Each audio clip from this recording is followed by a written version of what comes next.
Yeah, guys, so it's time again. You guessed it. It's Verdi's lecture episode 7. Wow, so we're really going into this, and so far the feedback on YouTube has been amazing. Thank you so much, everyone, for the support, etc. You're just giving me. It's incredible. You can't believe it. Our topic today is, as you can see up here, it's professional players and why you can't just call yourself a pro. What does it mean actually to be a professional player? First of all, you represent an org, you represent yourself as a brand, you represent sponsors, you have to fulfill your duties as a job. Because you're contracted, you have to fulfill certain contract points, like you have to represent the organization, represent sponsors on certain events, you have to be on events, you have to fly around, travel around, it's not just gaming, and everything for your own sake. So what I want to talk about right now is we start out with the behavior. For example, what is wrong? Being a simple, like the guy Simple, the player from Navi. He had so much drama, and literally after being called out and being yelled at, he started again. And you just don't want to do that because, first of all, that does not sell that good. I mean, he's a tremendous player, but yeah, still, it's just not good in a kind of way, because everywhere you go, you're just being flamed at a certain point of time. I mean, he's an awesome player, does good kills, but still, it's just not good. So what you don't want to do is, for example, mock other players on stream. We saw that, what happened with Cloud9 and Freakazoid, for example. Personal insulting, the same. Start drama anywhere, on Reddit or whatever. Or even physically attacking people. Actually, this happened on the ESWC. In a female Counter-Strike competition. There were some incidents, and literally you just don't want to do that. And I think for those girls, in my opinion, esport career should be over, because this is a complete no-go. What is right? Have good contract negotiation skills. Always kind of sell yourself, because being exclusive for one org is expensive. But never ever be too much arrogant and they're like, hey, we're here in, for example, Rainbow Six, and you could get $150 a month. Don't be like, hey, I want to be full-time, 2,000 at least. And they will be like, okay, no, can do, no, will do, bye-bye. So, yeah, have good skills, read the people right, try to probe before. Organization representation, this is like what you want to do, you want to do that. This is your living in a kind of way. This is what you always have to think about. Build your own reputation. Be a nice guy, have your own style, etc. Build your own brand. At a certain point of time, I did my own. I mean, the beard, probably everyone recognized me just because of that. If I would cut it off, no one would recognize me. But you know, it's like, I love the beard, by the way. I really love it. It's just not every time when I'm sitting in front of a TV watching a movie with my girlfriend, I'm sitting here like this, and she's like, could you actually stop stroking your beard and maybe like cuddle me? I'm like, oh, sorry. So yeah, I really love that beard. So back to the topic. The thing is, build your own brand, find your logo, find your style, find yourself. For example, Noted is doing a very good job. Pengu with a penguin is doing a great job. We have so many others who are building their own reputation. King George is doing amazing. Troy, aka Canadian, is doing a very good job on this. Cameraman from Dex Santos also. So there's a lot of things you can learn and you have to do before you can call yourself being a pro. Manage your social media. You have to work with social media. You can't be like, I don't want to go social media. No, this is your marketing point. This is exactly what you want to do. This is the right thing to do. You have to have a social media. I mean, at least have a Twitter, maybe a Facebook. Well, at least have a Twitter and Facebook. Maybe have an Instagram and whatever there is. But at least have Twitter and Facebook, just to have people to find you, to be fans of you. I mean, give them a platform where they can actually cheer for you, okay? So this has to be done. Building a brand for yourself is very necessary. First of all, it saves you and your future in a kind of way. For example, you as a person will be a brand at a certain point of time where people will recognize you even without being in an organization, or when you swap into a organization. You bring a lot of potential with you, and also you make yourself exclusive again. It makes you more valuable for any organization. The more reach you have, the more social media contacts you have, etc., etc. There's a lot you have to take into consideration. And yeah, well, actually, being that much more valuable, it gives you a very good negotiation point on any contract negotiations there are. So, and also, building your brand, etc., like doing YouTube videos also explores other options. For example, if it doesn't work for you being a pro, like you don't feel like yourself like that, maybe YouTube videos, streaming, etc. will get you also hyped up, and you already have the steps on being a pro player, and then being a very good streamer, then being an awesome YouTuber, and in the end you have a fulfilled life because you found your job, you found your reasoning. So it's all about your dream job, and you have to fight for it. It's not like, oh, I'm pro now, I can do whatever I want, I'm a diva. No! You have to work for it, and you have to appreciate the chance of life that you got the chance to be what you dreamed about, you know? So this is like something you have to write down. This is your chance, don't screw it up. But many people tend to, but yeah, whatever. So going to Pro League, only because you are in a Pro League, that does not necessarily mean that you're a pro player. There's many players in the Pro League that are not pro, that are working controversial, that are working against their own reputation, that were working against their own organizations. They're doing just nothing. They just think because they're in the pro league, they're awesome. So that just does not work. So you could be a very, very, very good player, a very talented player, but you are no pro. The thing is, it starts out for being that you're not mature enough in a kind of way, that you don't grow up, that you just don't have the mindset at the point of time to be a pro, because there's so much to it. You have to practice with your team, you have to be involved with your team, you have to listen to the coach, you have to listen to the management. There's so much, because you're young, you're eager to do, you're full of fire, you want to do this, but you're not listening to anything, you just want to do what you want to do. But no, you have a contract, you have to withhold your own contract terms in order for the organization to withhold theirs, and you just, not withhold, but to uphold theirs. And, you know, it's just really, you have to work on it. And causing drama in a pro league, it just does not give you, it just does not work, because you want it, when you're in pro league, you want to show off. You want to prove yourself that you're worth of a very good contract, of a longer term contract, of a better organization than you're already in. I mean, loyalty is good at a certain point of time, but if a bigger org comes, no org would say, no, you stay. But for example, if you're in Swedish gaming club, whatever, Stockholm, and NIP comes to you, Swedish Gaming Club Stockholm will never ever say, no, you're staying with us. I think most will say, okay, we can't compete with NIP. And fun fact, actually the org also benefits, because of NIP, they were known now, because they have a player that NIP wants. For example, this is just an example, so you have to see it like this. So you want to build up your own I missed the word. But you want to build up your own reputation, and you want to be an interesting person. I mean, you can be direct in feedback, but also when you go into feedback, listen to this. Don't go all, oh, the game is shit. So, why? Because of all the bugs. What bug? There's a lot, yes, but there's also features, but what bug? Because of the frost bug. Okay. When does this happen? Always when I go into a frost trap.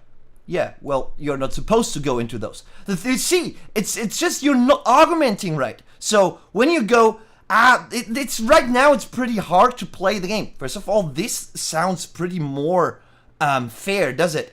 Because of the game, actually, you are becoming a pro. Well, always when I jump into window and shoot the frost trap, it actually still catches me. Why is that? That helps, actually. Because you told them what happens and that you are actually not comfortable with it. But it's not like, oh, this shit. No, that just does not help. Listen to this. So you have to also learn how to talk and how to actually have a very good conversation with your managers and whatever. It's not about the game being buggy or any game being buggy. I mean, look at Counter-Strike. There's so much things, and they're adding a new map. What? Really? It's so many. There's so many things. But yeah, well, whatever. Let them do their job.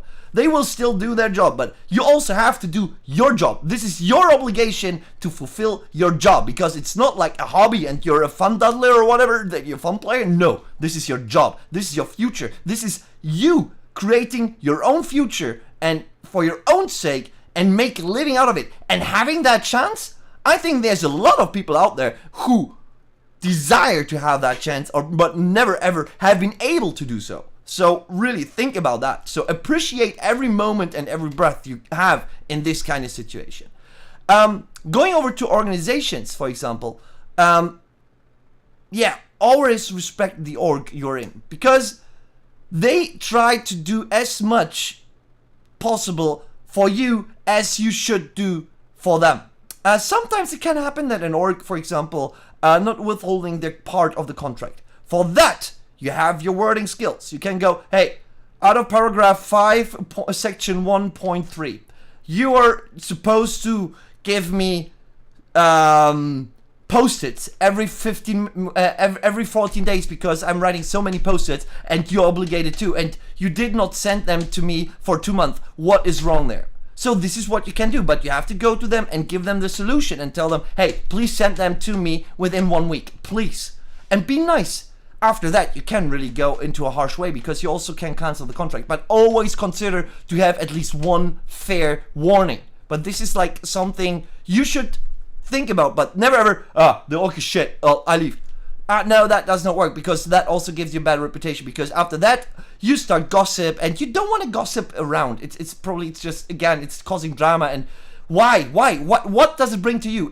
They all just recognize you because you build up drama, instead of you being an awesome glass player, because you being an awesome Montagna player, because you being an awesome Termite player. They don't recognize that. No, they just recognize you for causing drama. That's it. That is what no one wants you to be, and you don't want to be.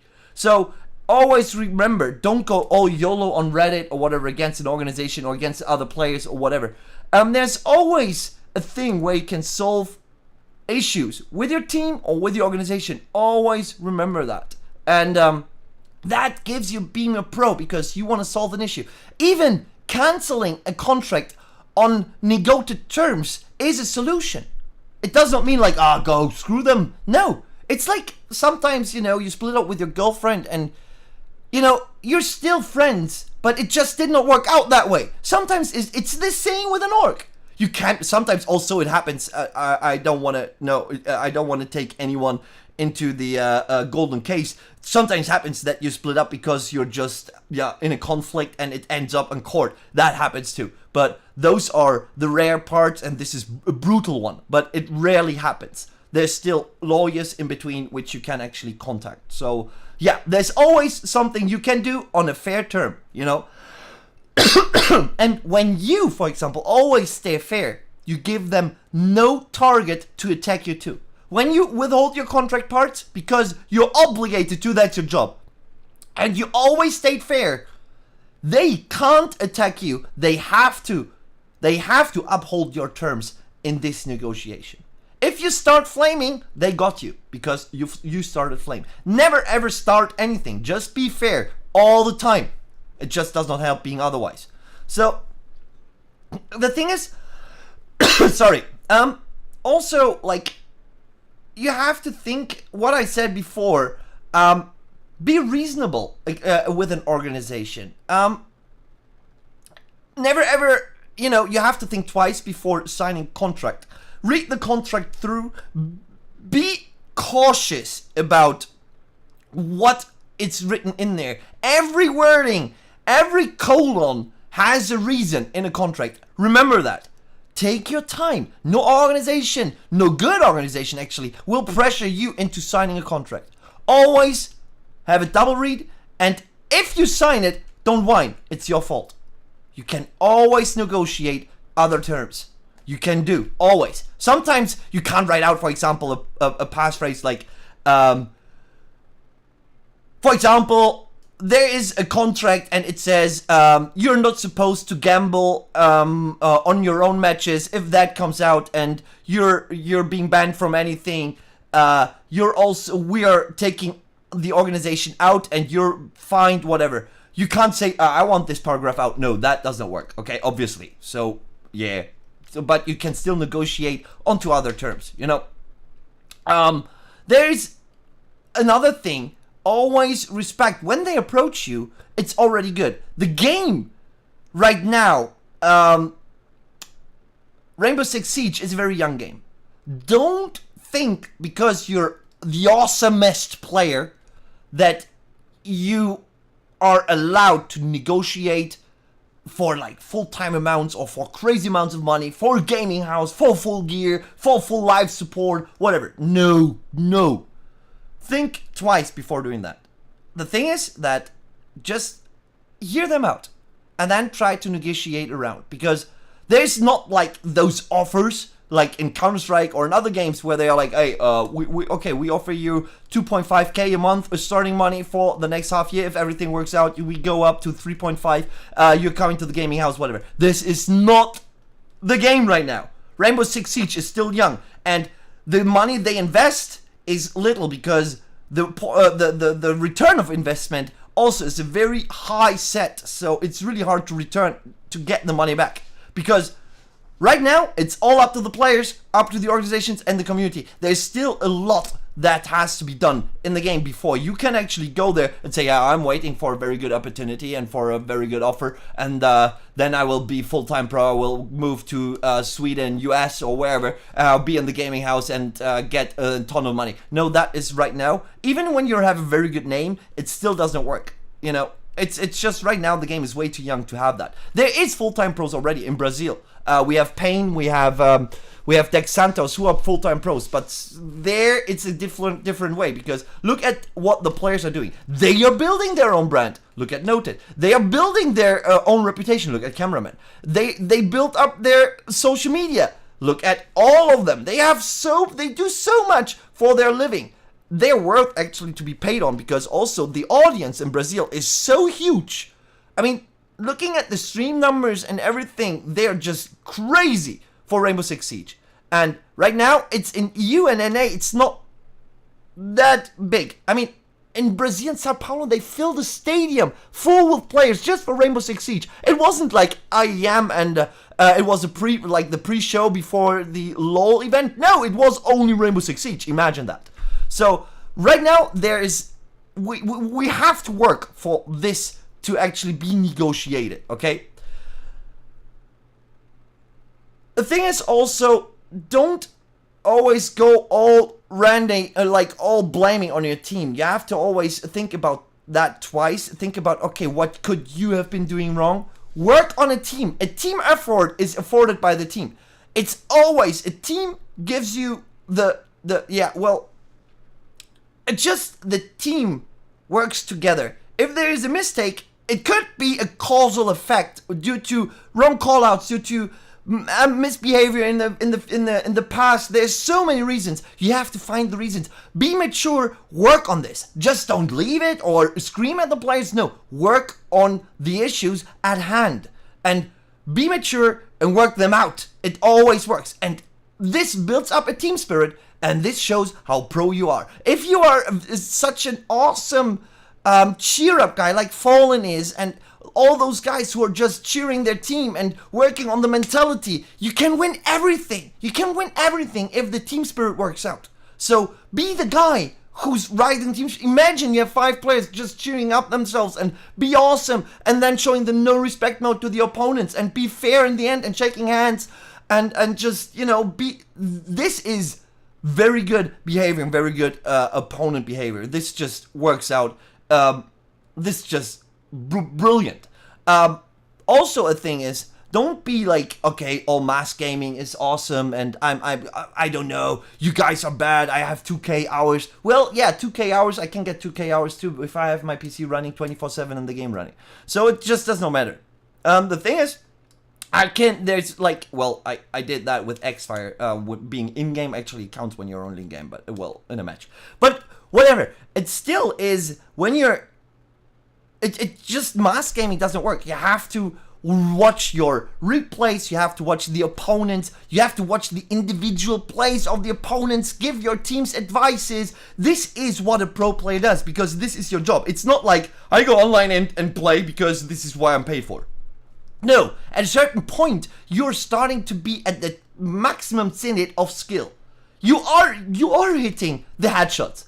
But in a match, in a Pro League match, you don't. Okay, but this is maybe because of the strats are not working out, your positioning was wrong, your decision was wrong, or you just did not do your research on the player which you're facing all the time. For example, when you play Plain Ducks on Clubhouse, you know Zeronic is coming through the blue. He's always doing it. He always did. He always will be. When they had Panics, LMs, and enemy with them, you know that Panics will execute from the supply room. So you know who will you face, and you have to observe them and their behavior. You know Zeronic is a very cautiously, not slow aiming, but a slow moving character, because he wants to have the full control of blue. So if you bring him into a fast situation where he has to think 10 times, you could maybe get it. But then you have to mind Panics, because he's there to support Zeronic, to have his angle. So this is what you have to learn. And Zeronic is, don't get me wrong, even if Zeronic is watching it, it just was an example. So, you know, this is where you have to watch it and how you want to, you know, how you want to evolve as a player, because at a certain point of time, you always hit the headshots. You always do, but it just doesn't work on Pro League matches or on 6 Invitational matches or wherever. Yeah, well, then think about why this happens. Maybe you're in the wrong position at the wrong point of time in the game. So, basically, what I wanted to say is, only because you got a contract in an organization, you're not a pro. It just does not, because, only because you're Pro League player, it does not mean you're a pro. You have to show professionalism. Prove yourself on offline events. Even when you lose, be happy for and appreciate the chance that you get to travel there to an awesome event and whatever. It's just, you know, it's really hard to work for this. So I urge you guys, really think about twice about that and really learn that and use examples like Zeronic. He's a very professional player. He helps people. He plays on. He's doing his streams. He's doing so much. And look at Meepy, the same. He's doing so much. Look at King George. He's doing also very good things. There's so many examples out there who are doing great. And take yourself a minute, reflect yourself, and maybe what you want to do. Find your own brand. Don't copy someone. Just find your own style. And for that, if you like this video, give it a thumbs up, or else just leave a sub. I would really very much appreciate this. And I will head out for the sun for the next 30 minutes, and then I will go live with the Challenger series. Thank you so much anyways. See ya, and bye-bye.